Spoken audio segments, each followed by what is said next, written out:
Where were you when I needed you? I made a choice. I couldn't stay. You were selfish. Why are you doing this? The council didn't trust me. So how can I trust myself? You abandoned me. You failed me.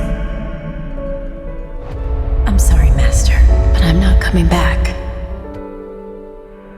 Do you know what I've become? I was beginning to believe I knew who you were behind that mask, but it's impossible. My master could never be as vile as you. Anakin Skywalker was weak. I destroyed him. Then I will avenge his death. Revenge is not the Jedi way. I am no Jedi.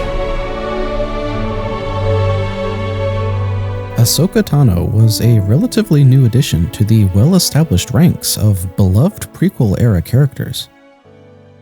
Apprenticed to Anakin Skywalker in 2008's animated feature film The Clone Wars, audience members soon found themselves whisked away on a magical 7-year journey as they watched Ahsoka grow from a cocky, annoying, snippy teenager into a spirited, wise warrior, one who was an inexplicably perfect pairing for the impetuous Chosen One. As a mere 14-year-old, Ahsoka's first appearance was admittedly rough. The youngling isn't with me. Stop calling me that!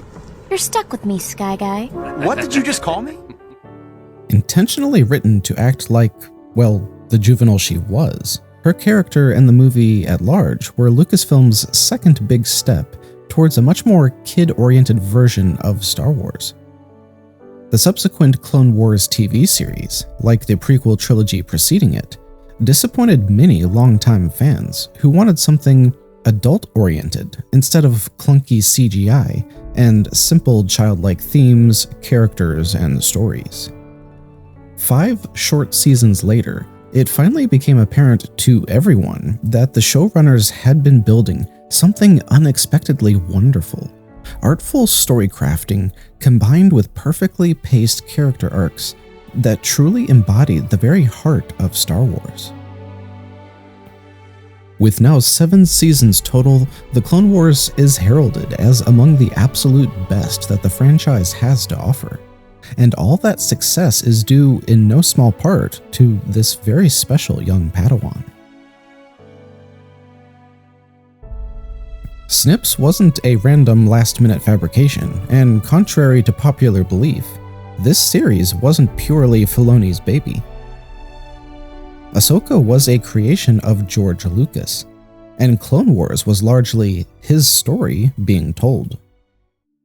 Project, but when I first started it, it wasn't totally clear to me how involved George Lucas was. Yeah.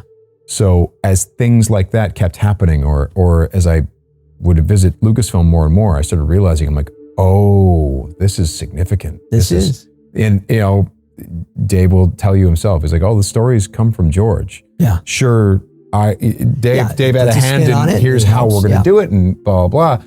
But the stories themselves are these George Lucas stories that he wants to get across. And when we laid out the stories, and George said, I want to do something different with the second episode. And everyone went, oh no, what does that mean?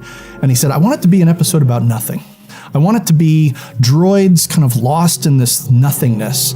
And I want to have the whole thing be an existential crisis. And I want to do it like Mobius used to do, this old cartoonist. George is the master. He'll pitch out these ideas, these absolute grand visions. And when he does it, you certainly don't have the feeling that he's throwing it out there to see if you can do it. He's basically throwing it out there, expecting you to figure out how to do it. There was a character that was a Jedi, and there was a Padawan, and thought, we'll put them on adventures. But George had other ideas. He says, well, in this character, and he points to the Padawan we had, and he says, let's give Anakin Skywalker a Padawan. And I was like, Anakin doesn't have Padawan. And he just looked at me and said, Anakin has a Padawan. And that was basically it. That's how Ahsoka came about. Not to discredit Filoni's contributions, as he's an amazing filmmaker who's been instrumental in arguably 2 of the most popular animated shows ever. The point I'm working towards is that when we see Ahsoka, when we hear her speak, see her personality, her values, those are reflections of Lucas himself. And I think that reflection is why she's so loved by the fandom. Lucas wrote Star Wars not just as a war movie, not just as an exploration of a magical religion, but also to embody some very noble ideas.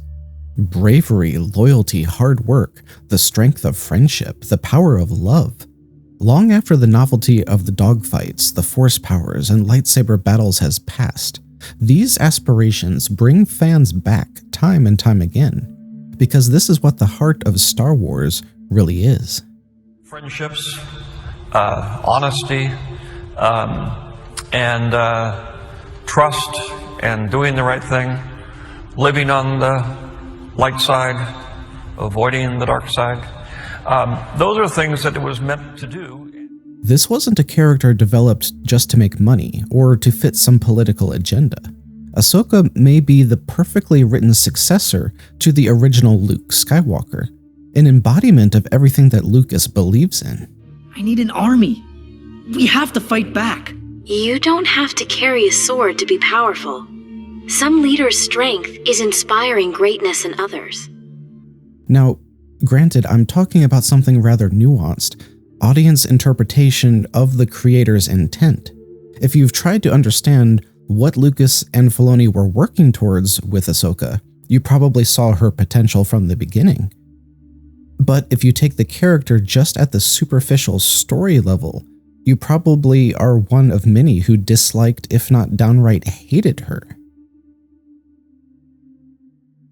One of my best friends is one of these people. He sees her as a blight that completely muddies existing canon. And in truth, suddenly creating a Padawan for Anakin Skywalker made little sense. After all, why introduce an absolutely pivotal character that isn't at all referenced in any of the chronologically subsequent films? Especially when her leaving the Order was only a short time before Order 66 and the culmination of her master's arc.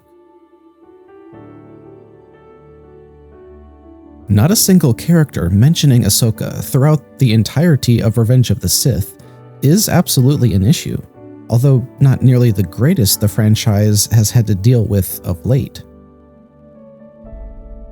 The entire concept of Ahsoka was problematic, as once you watch the TV series, her absence in the films is an obvious gaping hole.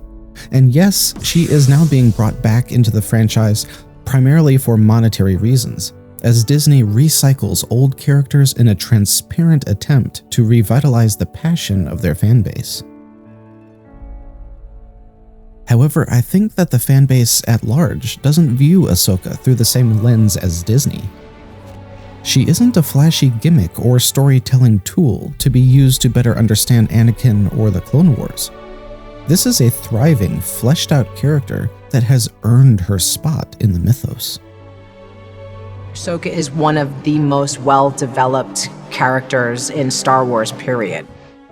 The story of Ahsoka is both heartbreaking and inspiring. Like Luke before her, she never gives up on what she believes in, even when it means giving up everything she's ever known and everyone she's ever loved. This is why I am personally beyond thrilled that Snips is getting her shot at the limelight of the live-action films. Her involvement will help guide new fans to experience the many wonderful stories that the Clone Wars and Rebels series both have to offer. There are many people that do not understand this character, who ask why she is suddenly so important to the franchise, and I believe the answer is because she always has been, because the foundation of her character is the foundation of Obi-Wan, of Yoda, of Luke.